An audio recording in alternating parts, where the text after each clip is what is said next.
بسم الله الرحمن الرحيم.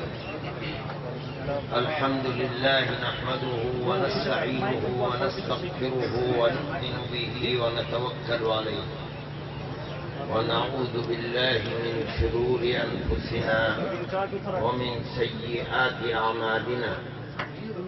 من يهده الله فلا مضل له ومن يضلله فلا هادي له. ونشهد أن لا إله إلا الله وحده لا شريك له. ونشهد أن سيدنا ومولانا محمدا عبده ورسوله. أما بعد،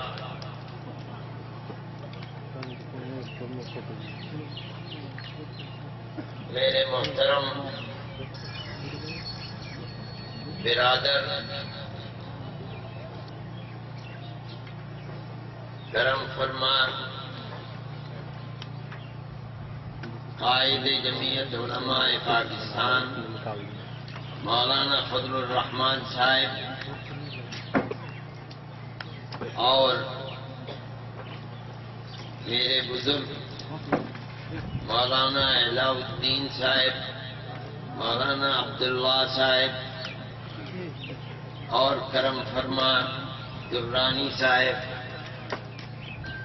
اور اس مقدس اور مبارک مجلس میں شریک ہونے والے احباب، میر کارواں حضرت شیخ الہند رحمۃ اللہ علیہ کی مقدس شخصیت پر اس اجتماع میں شرکت کو میں اپنے لیے باعث صد افتخار سمجھتا ہوں۔ حضرت شیخ الہند کی شخصیت در حقیقت ایک ایسی ہمگیر شخصیت ہے جس نے اپنی ذات کے اندر آزادی ملک کی سیاست، قرآن و حدیث کا علم اور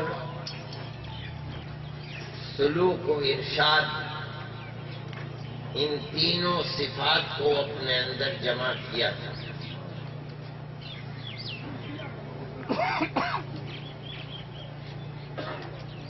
در حقیقت ملک کی آزادی کے سلسلے میں سب سے پہلا نعرہ جہاد حضرت شاہ عبدالعزیز صاحب محدث دہلوی نے 1803 میں یہ اعلان کر کے بلند کیا تھا کہ آج انگریز کے اس دعوے کے بعد اور ایسٹ انڈیا کمپنی کے اس نعرے کے بعد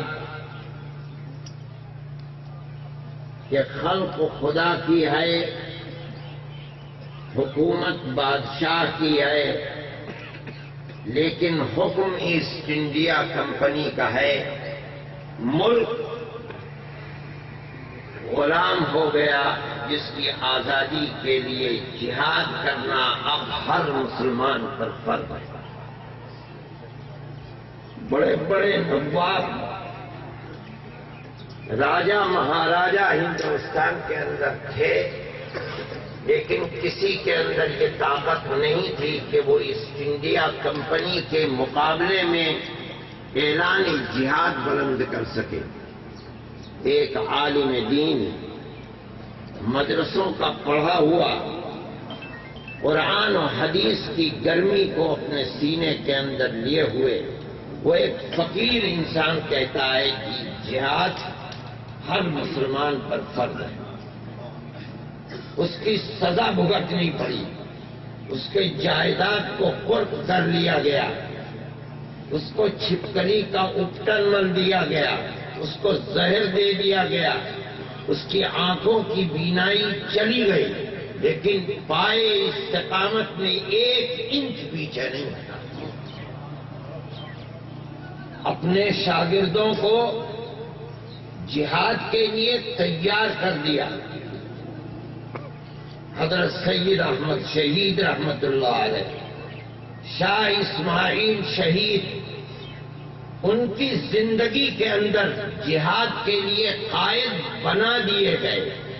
سن 24 میں شاہ عبدالعزیز محدث دہلوی رحمت اللہ علیہ کا انتقال ہو گیا، لیکن انہوں نے جہاد کے لیے ذمہ داری جن کاندھوں کے اوپر ڈالی تھی وہ برابر کام کرتے رہے، یہاں تک کہ 1831 کے اندر بالا کوٹ کے میدان میں جام شہادت نوش کر لیا. کوئی چیز نہیں تھی، نہ اقتدار کی خواہش تھی، نہ بادشاہ بننا چاہتے تھے، صرف ایک چیز تھی کہ ملک غلام ہو گیا، آزاد قوم تھے، اپنی آزادی کو لے کر رہیں گے. جب قائد ختم ہو گئے تو یہ آگ بجھ جانی چاہیے، لیکن نہیں بجھی. جو لوگ بچ گئے تھے، کچھ لوگ تو سن 45 تک اس علاقے میں جہاد کرتے رہے، لیکن جو لوگ بچ گئے تھے وہ واپس چلے گئے. اس آگ کو انہوں نے دبایا، ختم نہیں ہونے دیا. ٹھیک 26 سال کے بعد 1857 میں میدان بدل کر دوبارہ جہاد شروع کر دیا. اس کے اندر حضرت نانوتوی، حضرت گنگوہی اور ان کے شیخ حضرت حاجی صاحب جہاد کے اندر شریک تھے. یہ قضاء و قدر کا فیصلہ تھا کہ سن 31 کے اندر ناکامی ہوئی، سن 57 میں بھی ناکامی ہو گئی. حضرت حاجی صاحب کو ہندوستان سے چھپا کر بھیج دیا گیا حجاز مقدس. حضرت گنگوئی رحمت اللہ علیہ جیل چلے گئے. حضرت نانوتوی رحمت اللہ علیہ چھپتے رہے، اس لیے نہیں کہ جان عزیز تھی، بلکہ اس لیے کہ ایک تیسرے جہاد کے لیے میدان گرم کیا جا سکے. جب عام معافی کا اعلان ہوا، باہر نکلے تو حالات کو خراب اور بدتر دیکھا. اور آپ غور کریں حالات کی ستم ظریفی. اب مسئلہ یہ تھا کہ تیسرے جہاد کے لیے مجاہد کہاں سے لائے جائیں.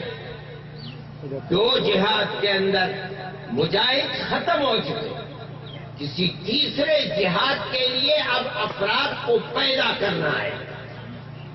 ادھر حالات کی ستم ظریفی یہ ہے کہ صرف دلی کے اندر 33,000 علماء شہید کر دیے گئے. ایک عام اعلان تھا کہ جس کے چہرے کے اوپر عالم دین ہونے کی نشانی ہو اسے قتل کر دیا جائے. ہو گئے قتل. ان کے یتیم بچے اب سڑکوں کے اوپر ہیں، اور چرچ اور انگریز ایسٹ انڈیا کمپنی کے لوگ باہر نکلے ہوئے ہیں، ان یتیم بچوں کے ہاتھ کو پکڑتے ہیں جو بھیک مانگ رہے ہیں. یہ وہ یتیم ہیں جن کا باپ انگریز کی دشمنی کے اندر اپنے ملک کی آزادی کے لیے اپنی جان قربان کر چکا. آج وہی یتیم بچے، انگریز ان کو پکڑ رہا ہے، بیوہ ماں سے کہتا ہے کہ ہمیں دو، ہم اس بچے کو مفت لکھائیں گے، مفت پڑھائیں گے، مفت علم دیں گے، اور علم دے کر گورنمنٹ کی ملازمت دیں گے. کل یہ اپنا پیٹ بھی پالے گا، تمہارا پیٹ بھی پالے گا، اپنے بھائی بہنوں کے پیٹ کو پالے گا. یعنی مطلب یہ ہے کہ ہمیں دو، جس کا باپ ہمارا دشمن تھا اس کی اولاد کو ہم اپنا وفادار بنائیں گے. یہ علماء تھے، انہوں نے دیکھا حالات کو، بیٹھ کر سمجھا ہوا کیا چل رہی ہے، کدھر لے جا رہی ہے۔ ان کے سینے کے اندر درد پیدا ہوا اور انہوں نے بیٹھ کر فیصلہ کیا، اور ٹھیک 9 سال کے بعد 1866 میں دارالعلوم کی بنیاد ڈالی اور یہ کہا کہ اولاد ہمیں دو، انہیں نہ دو، ہم اس بچے کو مفت لکھائیں گے، مفت پڑھائیں گے، اس کو کپڑے بھی دیں گے، کتابیں بھی دیں گے، رہنے کے لیے جگہ بھی دیں گے۔ اس کا باپ انگریز کا دشمن تھا، ہم اس کو بھی انگریز کا دشمن بنا کر تمہیں دیں گے۔ باپ نے قربانی دی ہے ملک کی آزادی کے لیے، ہم اس ملک کی آزادی کے لیے افراد پیدا کر رہے ہیں۔ اس کا باپ جو اپنے دل کے اندر تپش اور گرمی رکھتا تھا، ہم اس اولاد کے اندر بھی وہ تپش اور گرمی پیدا کریں گے۔ یہ خاموش رہیے، یہ وہ جذبہ تھا جس جذبے نے تیسرے جہاد کے لیے آگے بڑھایا۔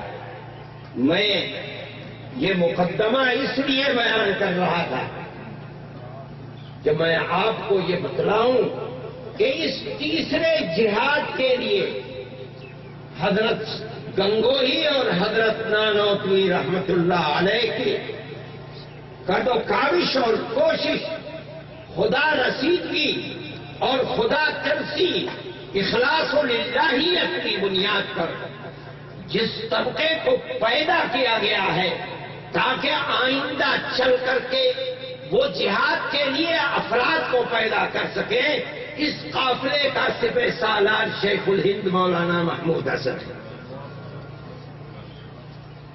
آپ اس چیز کو سمجھیں، اور میں اہل علم سے خصوصیت سے کہتا ہوں کہ وہ شیخ الہند کی شخصیت کو سمجھنے کے لیے اور وہ کمالات جو اللہ نے اس کے اندر رکھے تھے ان کو اپنی آنکھوں سے دیکھنے کے لیے اور اس چیز کو سمجھنے کے لیے کہ جو کمالات حضرت گنگوہی اور حضرت نانوتوی کے اندر علم، قرآن و حدیث کے علم اور عقیدہ کی بنیاد پر ان کے خطوط اور ان کی تصنیفات میں نظر آتے ہیں، شیخ الہند کی شخصیت ان دونوں شخصیات کے کمالات کا مجموعہ ہے۔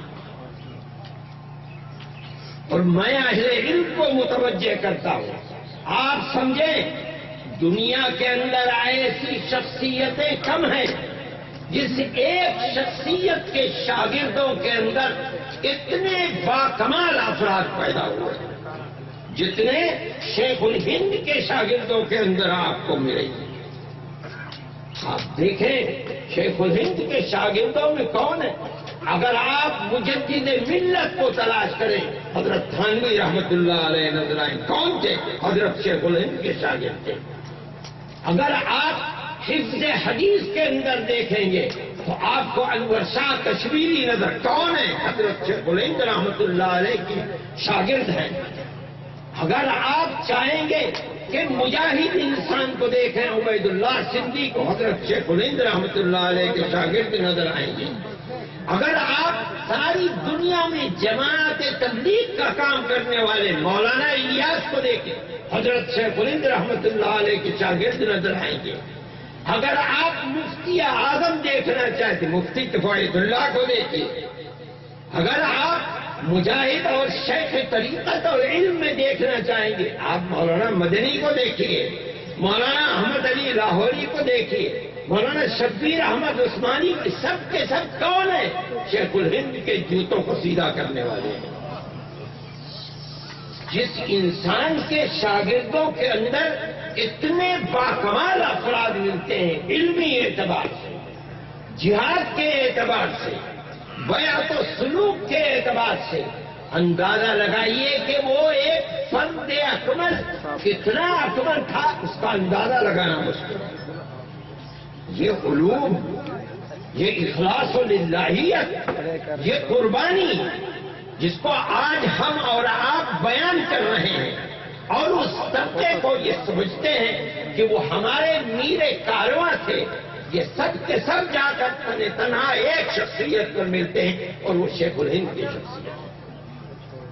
یہ شیخ الہند کا ایسا کمال ہے کہ ہندوستان کے اندر بڑے بڑے لوگ رہے، علم کے دریا بہا کر چلے گئے، لیکن ان کے شاگردوں کی فہرست ایسی نہیں ملتی جیسی شاگردوں کی فہرست شیخ الہند کی شخصیت ہے۔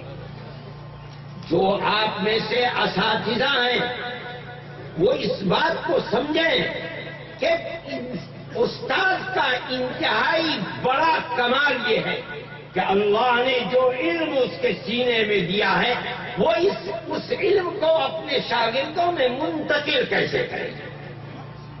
یہ بڑی اہم چیز ہے۔ بڑے بڑے اہل علم پڑھا کر چلے جاتے ہیں، لیکن ان کے اندر یہ صلاحیت نہیں ہے کہ وہ اپنے علم کو منتقل کر دیں۔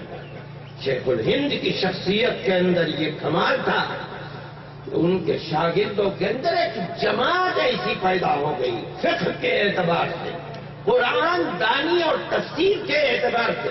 مولانا احمد علی صاحب لاہور میں رحمۃ اللہ علیہ، علم حدیث کے اعتبار سے حضرت انور شاہ کشمیری، آپ ان اساتذہ کو دیکھیں تو ہر شخص اپنی جگہ کے اوپر ایک امام معلوم ہوتا ہے، اور کس سے پڑھ کر کہاں سے علم کو لیا اور کس سینے سے انہوں نے علوم کی روشنی کو حاصل کیا، وہ شیخ الہند کی شخصیت ہے۔